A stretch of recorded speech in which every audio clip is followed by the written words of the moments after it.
Okay so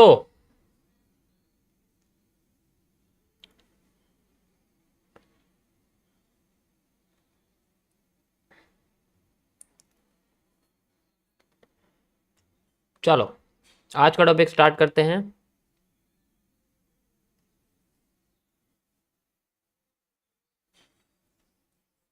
तैयार हो?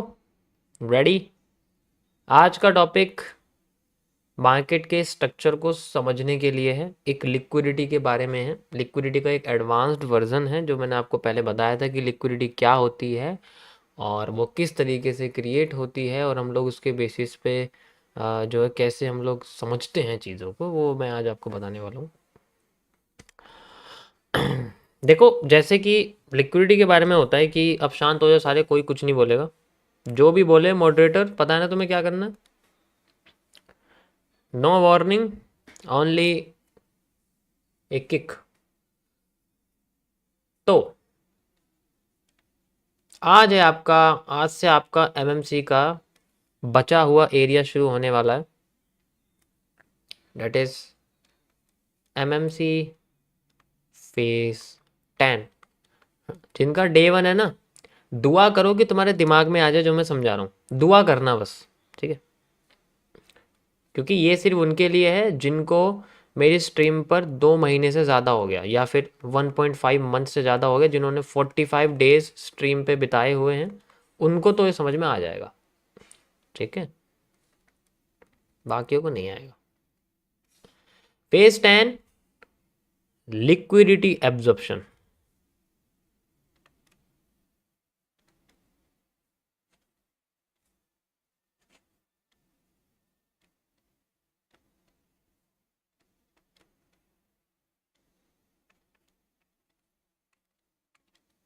Got it? तो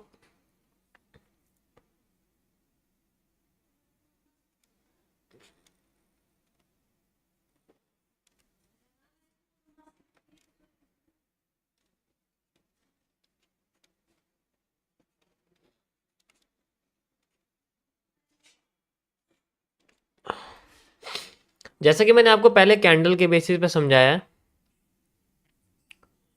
कि जैसे कि हमारे पास कोई हैमर या हैंगिंग मैन बनती है किसी भी जगह पर, किसी भी जगह पे तो नहीं, बेसिकली किसी ऐसे एरिया पे जहाँ पर सप्लाई या डिमांड ख़त्म हो रही हो, ठीक है? तो उस केस में क्या होता है कि उसकी जो विक वगैरह होती है वो हमें इंडिकेट करती है कि भाई मार्केट में जो प्रेशर है वो आया है, ठीक है? अपोजिट साइड से आया है, वो हमें इंडिकेट करके बताती है। जितनी लंबी विक होती है उसका प्रेशर उतना लंबा होता है और वो ज़्यादा बड़ी हो जाती है, उसके साथ ज़्यादा प्रेशर आ जाता है। जस्ट लाइक यहाँ पर अगर आप देखोगे तो यहाँ ज़्यादा प्रेशर है। इसका मतलब क्या है कि मार्केट के अंदर ऊपर से बेयरिश प्रेशर ज़्यादा है। बेयरिश प्रेशर का मतलब क्या होता है भाई? कि मार्केट में जो बियरिश प्रेशर है वो बहुत ज़्यादा है। इसका मतलब है लोग बहुत ही ज़्यादा अमाउंट में एसेट को बेच रहे हैं।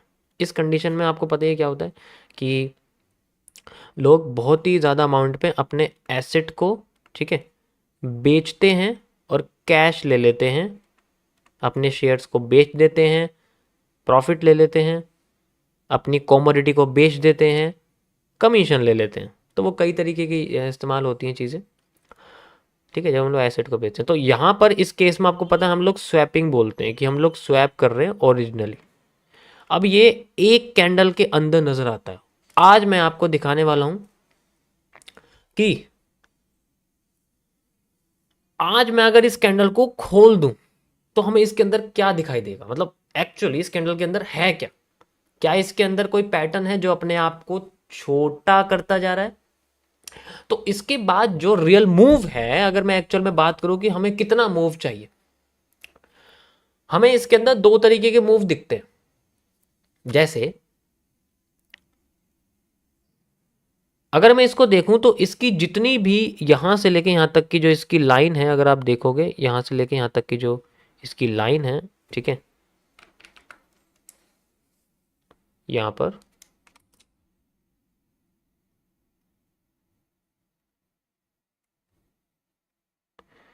वो मुझे इससे आगे देखने को मिल सकती है। ऑब्वियस सी बात है, वो मुझे इससे आगे देखने को मिल सकती है। तो मुझे जो अगली बॉडी मिलेगी वो बॉडी मुझे कम से कम इतनी मिलनी चाहिए। ठीक है, ये लिक्विडिटी का काम होता है। लिक्विडिटी फ्लोट करवाती है मार्केट को अपने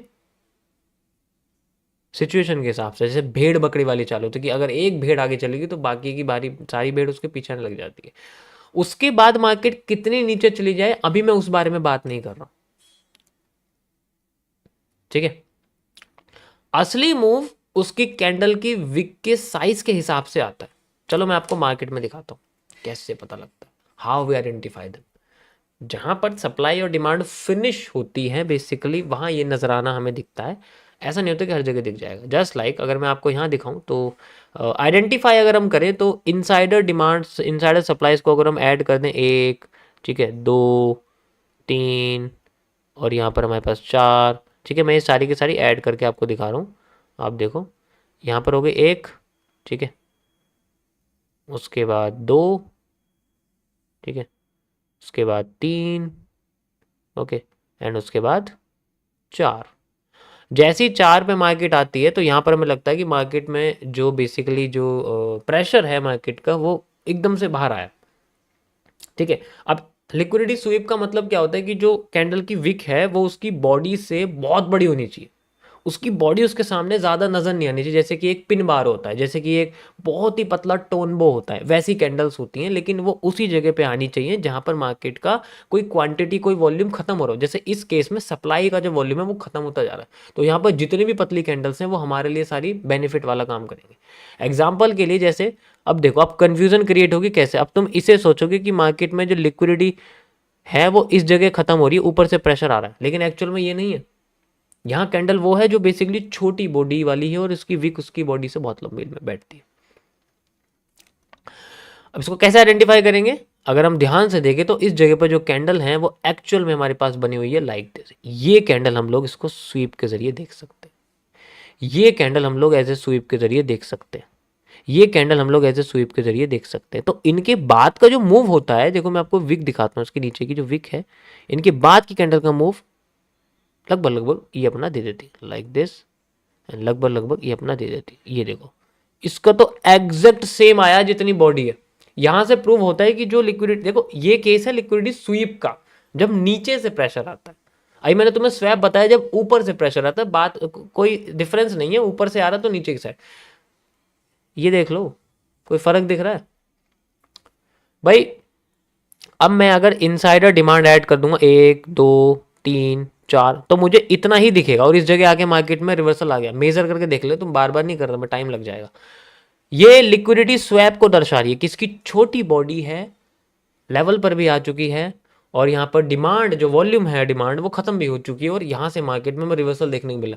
अब कितना, जितनी इसकी स्वीप, जितना इसका स्वैप आया उतना हमें वॉल्यूम चाहिए नीचे की साइड का। ये दोनों ही कैंडल हमारे लिए, दोनों क्या, पहली वाली कैंडल वहां तक जा चुकी है, वो बेशक उससे ऊपर जाके क्लोज हुई है, उससे फर्क नहीं पड़ता, लेकिन मार्केट ने जो मूवमेंट है वो बेसिकली वहां तक रखी तो है। अब जब वहां तक रख ली तो स्वैप का जो वॉल्यूम है वो वापिस आ गया। इस तरीके से मार्केट अपना जो है with in a candle move create करती है। लेकिन आज मैं इसको थोड़ा सा खोल के बताऊंगा आपको कि एक्चुअल में कैसे दिखता है, ठीक है।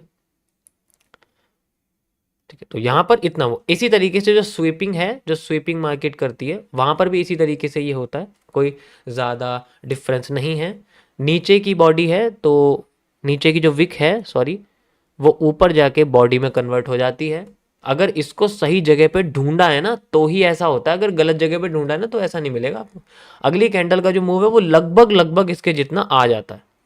कभी कभी आपको उसकी बॉडी दिखेगी, कभी कभी आपको ऐसे करके दिखेगी, वो बेशक अपने आप को ऊपर से रिवर्स कर दे, लेकिन एक्चुअल में ये उस एरिया तक जा चुकी होती है। उसके बाद ही अगर ऊपर से प्रेशर आ जाए वो अलग बात है, वो एक अलग चीज है, ठीक है। वो एक अलग चीज है। मूवमेंट तो वहां तक आई ना, मूवमेंट इंपॉर्टेंट होती है। उसके बाद वो कहीं भी जाए, मैंने आपको बोला, उसके बाद वो नीचे जाए या ऊपर जाए उससे फर्क नहीं पड़ता, क्योंकि जो स्वीप आई है, स्वीप का इंडिकेशन उसकी नेक्स्ट कैंडल तक का असर रहता है। बड़े पैटर्न्स में अगर मैं इस कैंडल को खोल दूं तो इसको हम लोग बोलते हैं उस पैटर्न का पहला मूव, और मैं इसी पहले मूव को फेक आउट कहता हूं। जो पहले मूव फेक आउट का मैंने जो है यहाँ पर जो बेसिकली जो इसे हम AMD